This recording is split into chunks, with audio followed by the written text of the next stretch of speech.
thank you so much for talking to us. This is a slightly peculiar, unusual way of doing an interview. I can't tell you how much I sympathise with the way everybody has had to endure this unbelievably testing and challenging time. A royal secret wasn't just buried, it was fiercely protected. And according to Tom Bower, even King Charles III tried to keep it that way.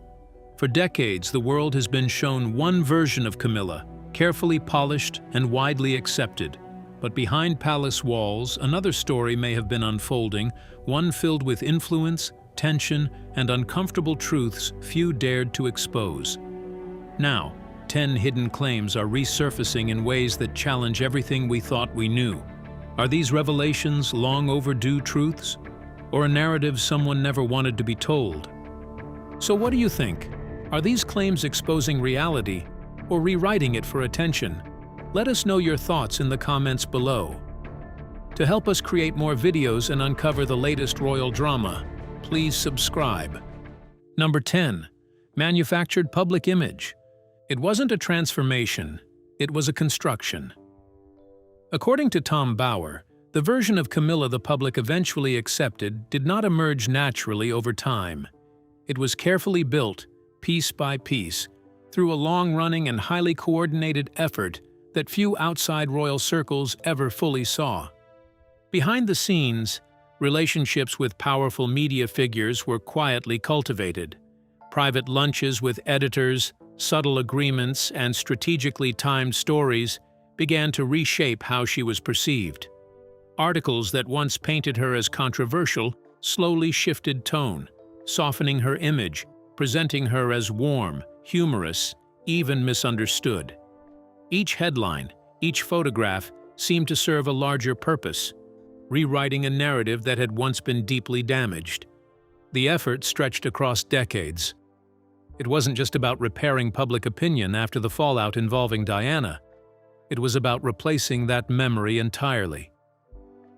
Over time, the story the public consumed became less about scandal and more about redemption. But Bower's findings suggest this shift wasn't driven by genuine change alone. It was guided, managed, and sustained with precision. What makes this revelation unsettling is not just the scale of the operation, but the implication behind it. If an image can be rebuilt so thoroughly, how much of what the public believes is actually real? And more importantly, who decides which version of the truth is allowed to survive? That carefully shaped public image didn't stop at headlines. It extended into acts of goodwill that appeared beyond question. But what if those moments weren't just about compassion, but precision? If perception could be guided so subtly, what else was being directed without notice? What comes next doesn't just challenge appearances, it redefines intent entirely. Number 9. Calculated charity image. What if acts of charity were never just about helping others, but about shaping perception? This is the unsettling question raised from Bower's research narrative, as attention turns to how Camilla presented her public charitable role over the years. On the surface, her involvement appeared consistent, polished, and socially valuable. But beneath that surface, a different pattern begins to emerge, one built on careful selection and controlled visibility. According to the narrative exposed in Bower's findings, the causes she aligned with were rarely random. Instead, they tended to be safe and widely sympathetic: literacy programs, domestic welfare initiatives, and causes that naturally generated public approval. These were not controversial spaces. They were emotionally accessible, easy for audiences to support, and highly effective for building goodwill. But the deeper concern is not just what causes were chosen, but how they were presented. High-profile appearances often placed her at the center of media attention, with cameras capturing carefully staged moments of engagement. Yet questions linger about the balance between visibility and impact. Were these efforts designed primarily to drive meaningful change, or to reinforce a carefully managed public identity? Bower's account suggests that charitable work in this context may have functioned as part of a broader reputation strategy rather than purely personal conviction. Each appearance, each photograph, each headline reinforced a narrative of compassion and relatability. Over time, that narrative became powerful enough to soften earlier public perceptions and redirect attention away from controversy. Still, this interpretation carries tension. Supporters would argue that regardless of intention, the outcomes remain beneficial. But critics, and Bauer's investigation, focus on intent, consistency, and pattern. Why do certain causes receive repeated emphasis while others remain untouched? And why does visibility so often align with moments of maximum media exposure? As these questions build, the line between genuine service and calculated image management becomes harder to define. And once that line begins to blur, every public appearance carries a second layer of meaning. As charity begins to look carefully staged for public perception, it suggests a deeper system shaping every appearance. Who benefits from controlling this image, and what does it reveal about power behind the scenes? The next truth exposes something even harder to justify. Number 8. Royal spending scrutiny.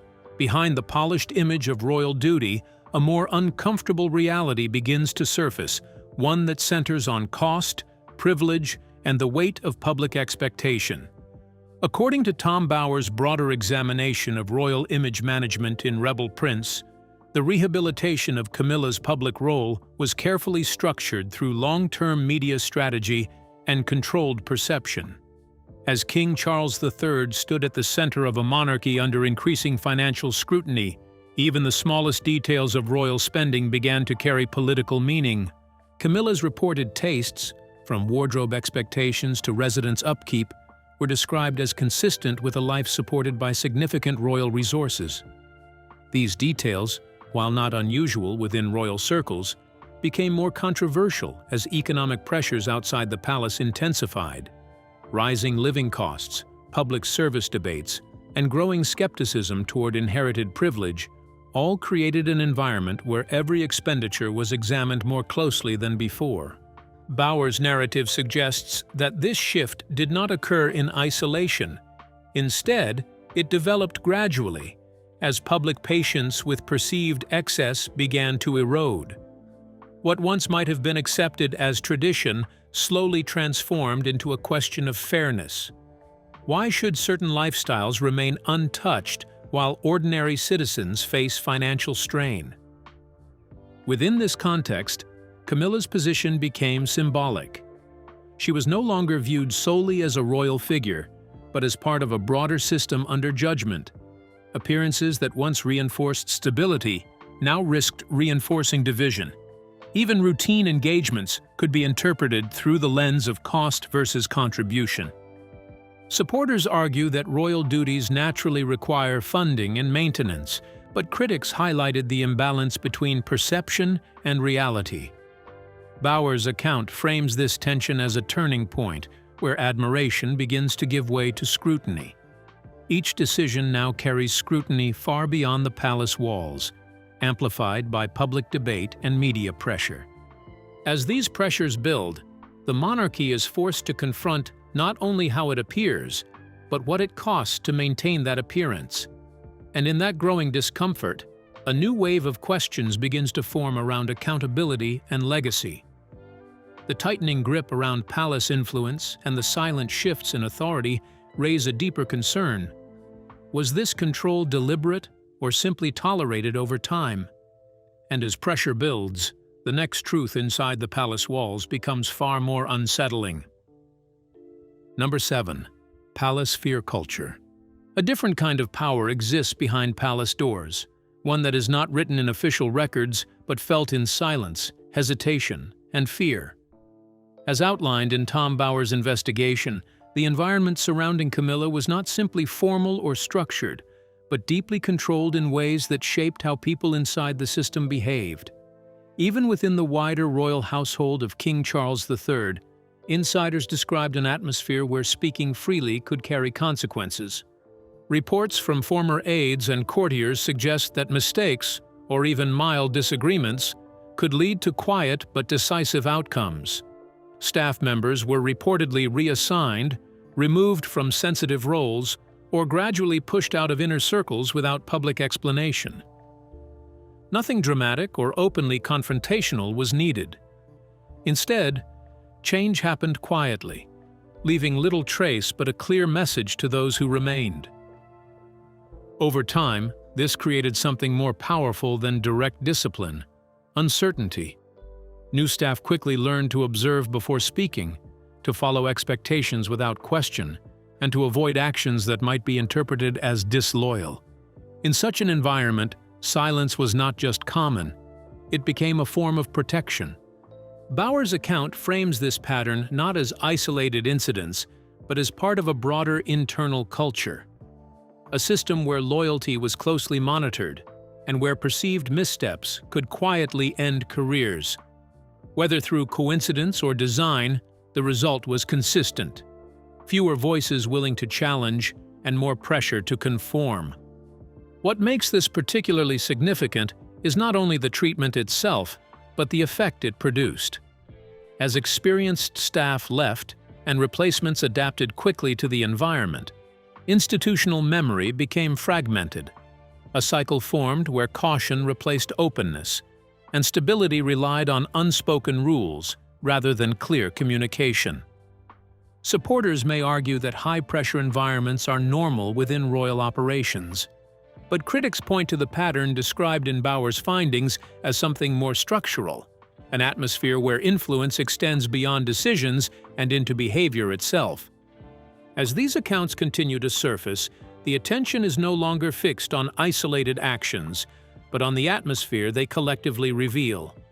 A quiet system of influence, silence, and unspoken understanding begins to take shape, one that may be far more powerful than anything openly acknowledged.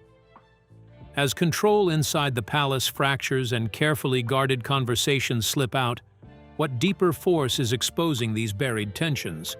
And why does the next revelation strike even closer to the center now? Number 6. Leaks breaking silence. The silence inside the palace was never meant to break, but according to the account attributed to Tom Bauer, that silence has begun to fracture in ways the institution can no longer fully control. As attention continues to circle around Camilla and the inner workings of the royal household, led by King Charles III, a new and unsettling pattern emerges. Information once tightly contained is now slipping outward. What was once protected by loyalty, discretion, and tradition is reportedly being challenged by those closest to the system. Former staff, aides, and insiders, people who were once bound by confidentiality, are increasingly speaking out, either directly or indirectly. Their accounts do not arrive as single dramatic revelations, but as a steady stream of details that slowly reshape the picture from the inside. Bauer's narrative suggests that this shift did not happen suddenly. Instead, it reflects a gradual weakening of control over the royal message. Stories that would once have been stopped before reaching the public are now finding their way into circulation. Some emerge through books, others through interviews, and others still through quiet background conversations that eventually surface in public discourse. The significance lies not just in what is being said, but in the fact that it is being said at all. A system built on discretion begins to lose authority the moment its boundaries are no longer absolute. And in this case, the flow of information appears to be widening rather than closing. As more accounts surface, the narrative surrounding the royal household becomes harder to stabilize. Competing versions of events begin to exist at the same time, official statements on one side, insider testimonies on the other. The gap between perception and disclosure grows wider with each new revelation. Within this shifting environment, figures like Camilla become central not just to public image, but to the stories being told behind it. And as described in Bauer's reporting, the real concern is not a single leak, but the growing realization that the system may no longer be able to fully contain them. The carefully maintained public image begins to strain as emotional resistance lingers beneath every appearance, forcing a troubling question: was inclusion ever real, or was exclusion already written into the structure from the beginning? What follows escalates everything. Number 5. Public rejection grows. No matter how carefully an image is shaped, there are moments when public feeling refuses to move with it. That is the uncomfortable reality highlighted in the claims surrounding Camilla, as documented in the investigation linked to Tom Bower and the wider royal story involving King Charles III.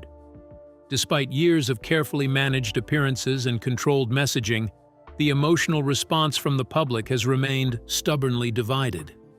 At the heart of this resistance lies a memory that has never fully faded: the legacy of Diana. For many, she remains not just a historical figure, but an emotional reference point that shapes how the monarchy is judged today. That lingering attachment has created a barrier that no public relations effort has been able to fully remove. Bower's account suggests that this gap between image and perception was never fully bridged. While official messaging aimed to present stability and acceptance, public opinion polls and cultural reactions continued to show hesitation. Support may exist in segments, but it has never reached the level of broad emotional approval that royal institutions typically rely on for long-term legitimacy. The issue is not only disagreement, but it is also emotional resistance.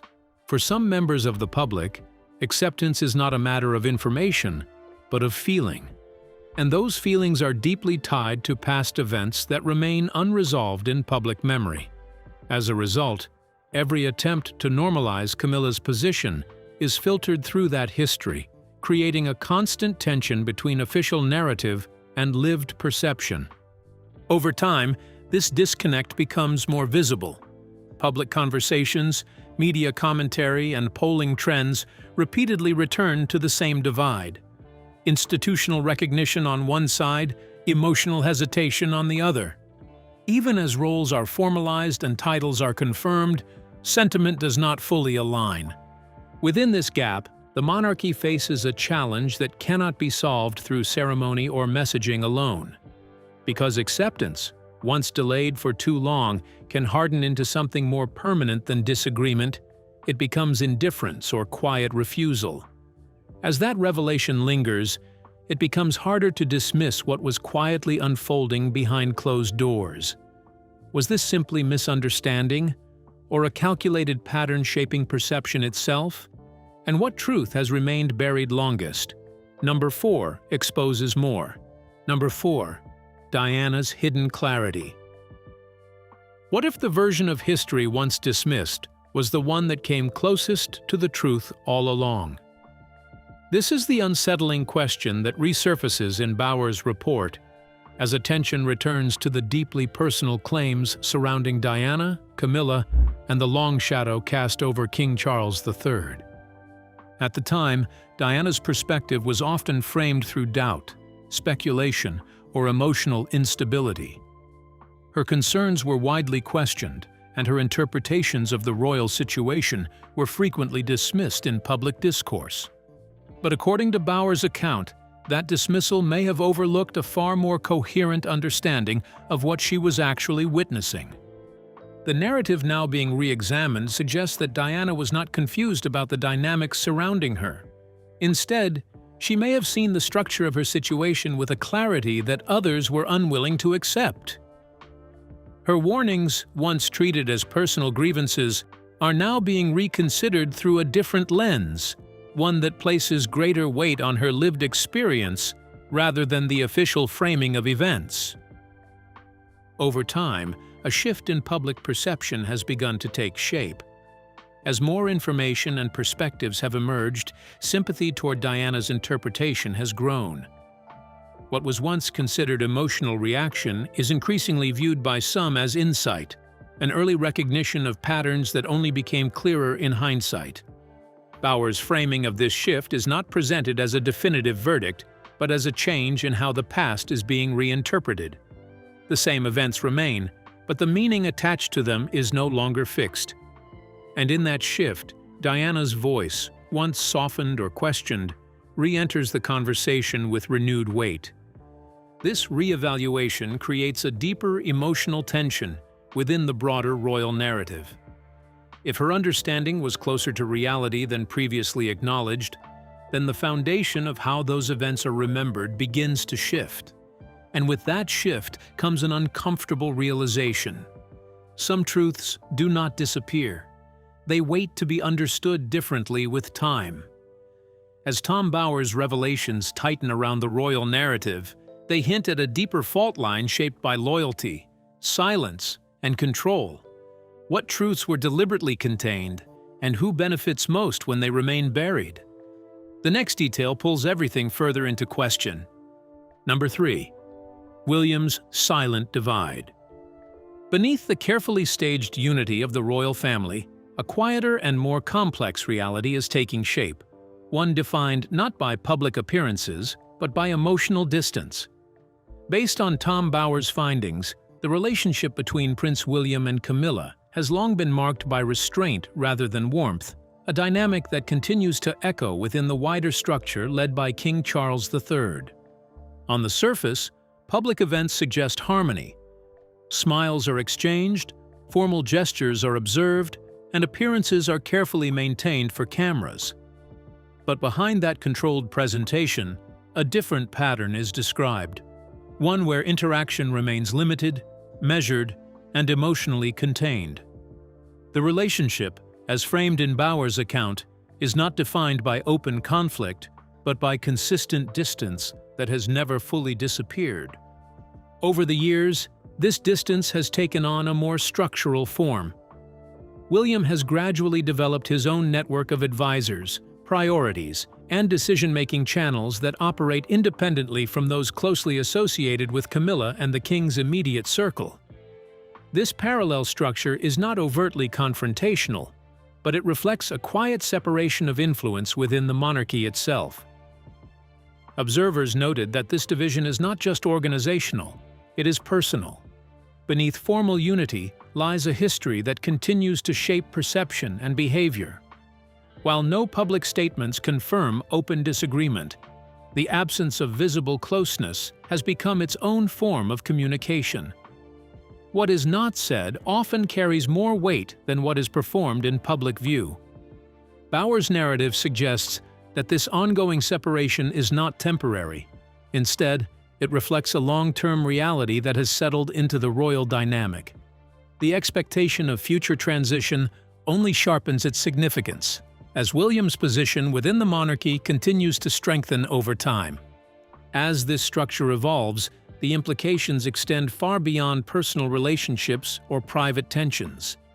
It starts to influence how authority is perceived, how influence is quietly transferred, and how continuity is maintained when leadership eventually changes hands.